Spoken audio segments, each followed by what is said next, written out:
Appreciate you coming out to see one of the great traditions, of course, in American democracy. I, of course, voted for Donald Trump and myself.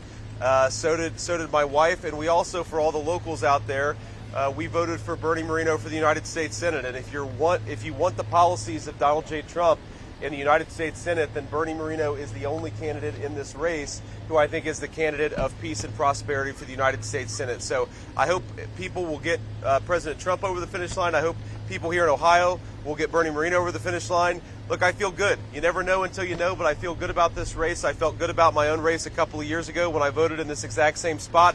Hopefully it goes as well for President Trump and me as it went for me a couple of years ago in the state of Ohio. Well, look, I think our message is, first of all, we do expect to win, but obviously no matter who wins, half the country, as you said, is going to be at least partially disappointed. I think my attitude is the best way to heal the rift in the country is to try to govern the country as well as we can, create as much prosperity as we can for the American people, and remind our fellow Americans that we are all fundamentally on the same team however we voted. I certainly hope you vote for Donald J. Trump today. I think that his policies are going to promote peace and prosperity for our citizens.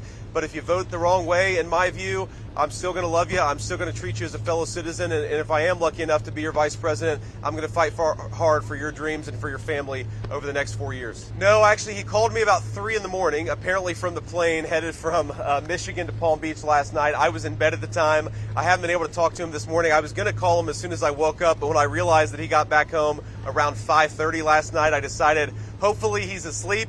And so I'm not going to call him. I'll certainly talk to him probably on the way to the airport or when we land. You know, my most important message is we ought to argue, disagree about, persuade each other about politics. That's part of the natural process.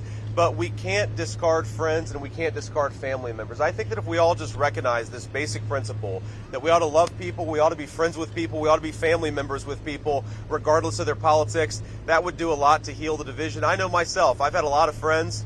Not a lot. I've had a few friends who have cast their friendship aside because I decided that I wanted Donald J. Trump to be the winner in the last election and in this election. I think that's a tragedy, and I'm not going to follow that example. I'd say to everybody, whether you're voting for Donald Trump or voting for Kamala Harris, remember, friends and family, that stuff is what really, really matters. We ought to be kind to one another. We ought to treat each other with respect. And fundamentally what we're trying to do, President Trump and I, is just build the kind of country where our fellow Americans can achieve their dreams.